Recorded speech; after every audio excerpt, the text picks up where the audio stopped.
You called me to the bridge, Captain? Yes. The negotiations are going exceptionally well. But I would like your personal input. The captain we're dealing with is an Orion, and I'd like your cultural assessment of her. I'm not much of an Orion, sir. I don't think I could be very useful. Nonsense, nonsense. I'm sure you'll do perfectly.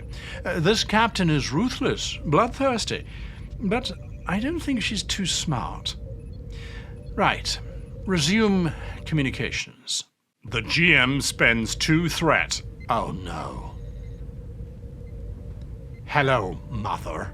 Hey, welcome to this week's episode of Off My Bridge. My name is Guy, and today we are looking at probably, I would say it's one of the most imposing systems within Star Trek Adventures 2 for a GM.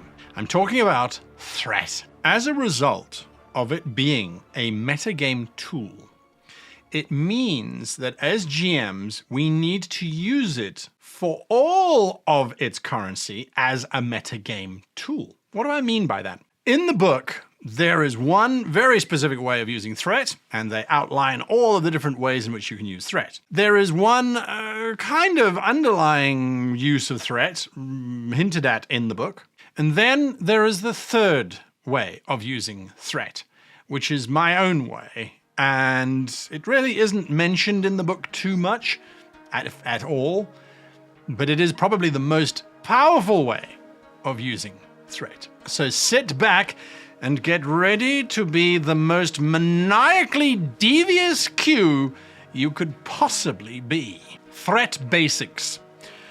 A very valuable lesson that I learned when I started to DM Star Trek Adventures 2 is not to be afraid to burn through threat. You will get it back. As a matter of fact, the more threat you use, the more likely your players are to give you threat. Threat is meant to be going down and going up and going down and going up and going down and going up. If you're not doing it that way, if you are just sitting there like a Ferengi, mine, all mine, this is my threat. If you're just doing that, you're wasting it. Absolutely wasting it, and your players will go, yeah, he's got piles of thread, but she never spends it. No, my profit! Okay, so we got to avoid Ferengiing this whole situation.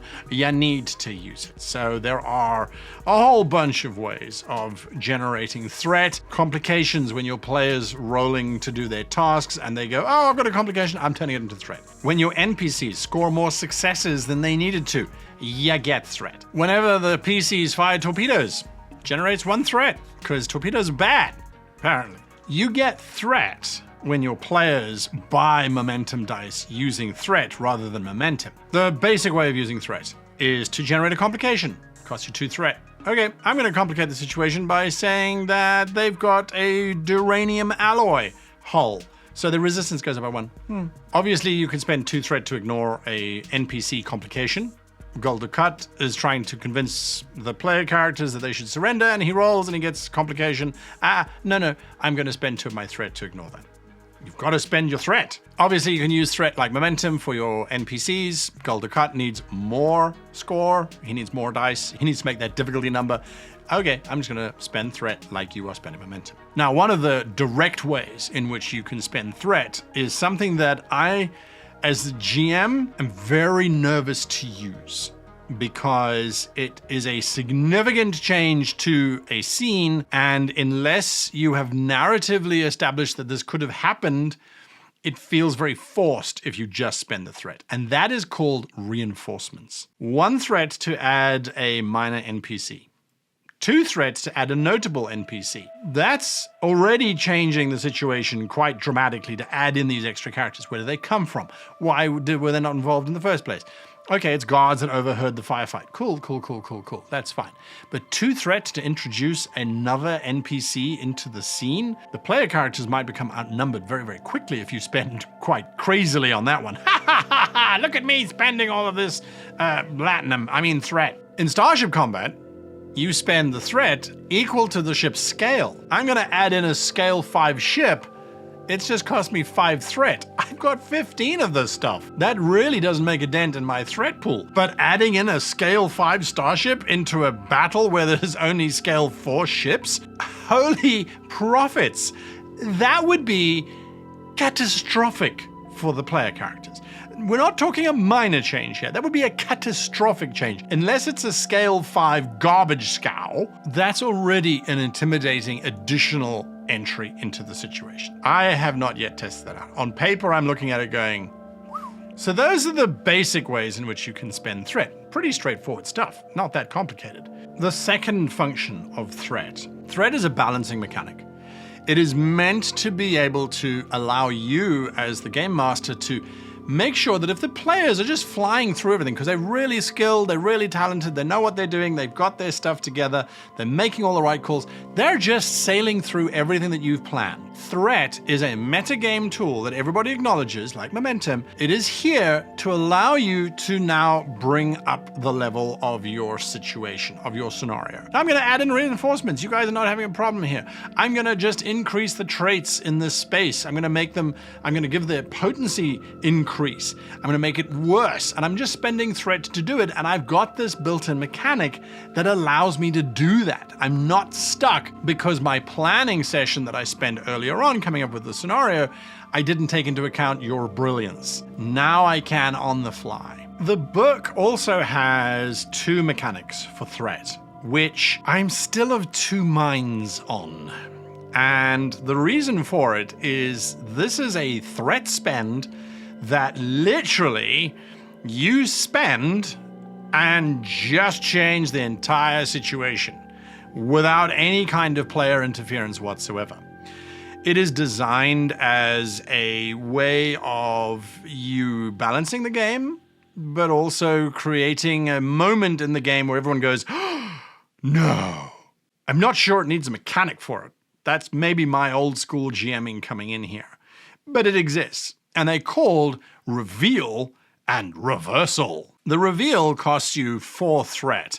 And the truth that the PCs hope not to be true is revealed as true. The ally suddenly betrays them. No, you see, I was the one who sent the launch codes to the Romulans.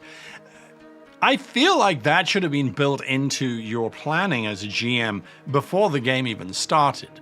So being able to just go, I don't really know what to do here. I'm stuck as the GM. My players have solved most of the stuff, but they're also at a bit of a dead end. I'm going to spend 4 threat and do a reveal. Haha! The Cardassian scientist is actually an Obsidian Order representative. It doesn't necessarily tell you what to then do with this. It doesn't give you advice on where to go next. This is just a, surprise! No one saw this coming because I didn't even know it was coming. It was just a thing. I'm spending 4 threat, now this is a thing. And so this Obsidian Order operative has got booby traps planted all over the ship, and that allows them to escape.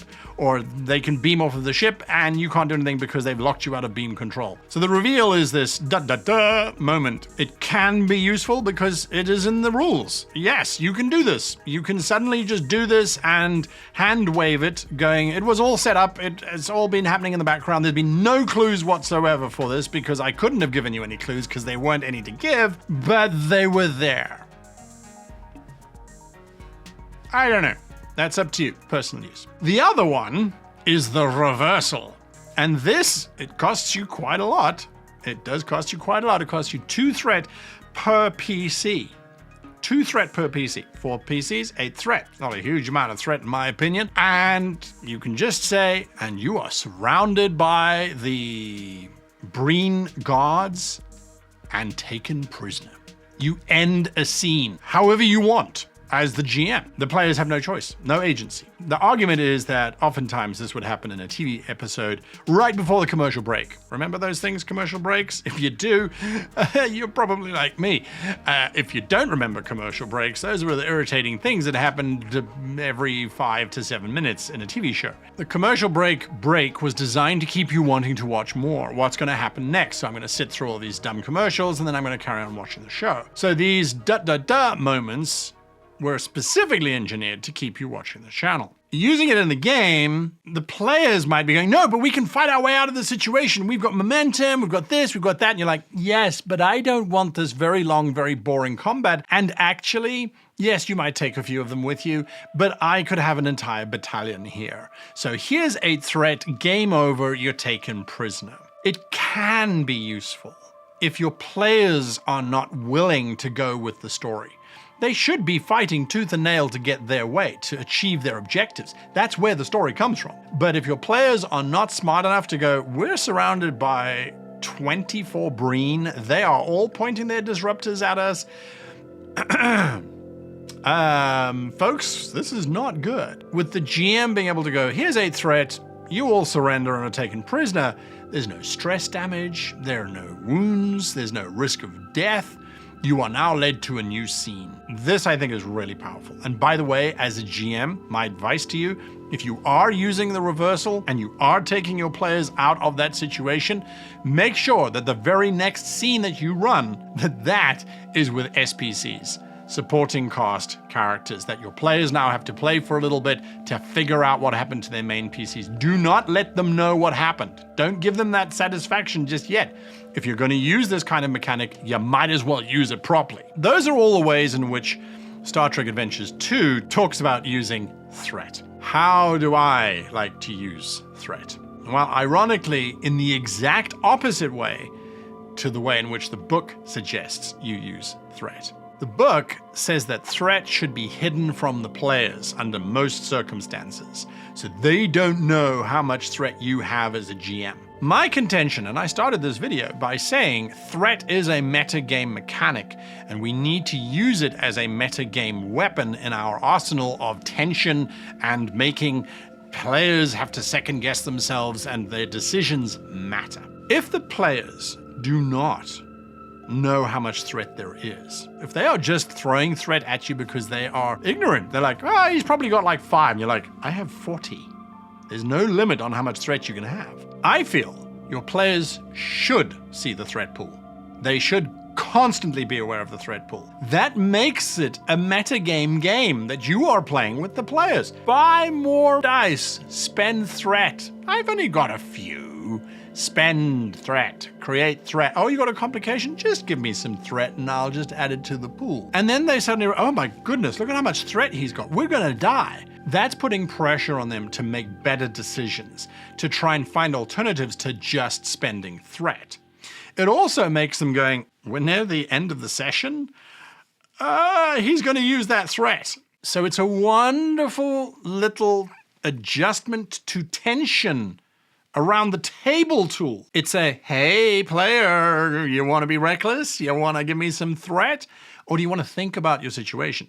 Do you want to come up with a plan that might not require you to give me more threat? It is, in my opinion, the strongest way of using threat. It's not a mechanical thing, it's a psychological thing. And your players are aware of it, you're aware of it, everybody's aware of it. It is the threat, the whole point of this, right? I love the threat mechanic. Initially, I was kind of pushing against the metagame, but then I realized we do that in all of our role-playing systems anyway, so why not embrace it? And this is a really cool way of embracing it. But remember, spend, spend, spend like there's a sale going on. That's it from me for this week. I hope you liked today's episode. And if you drew some inspiration from it, spend some of that threat. Hit the like button. I dare you. Until next time, live long and happy gaming.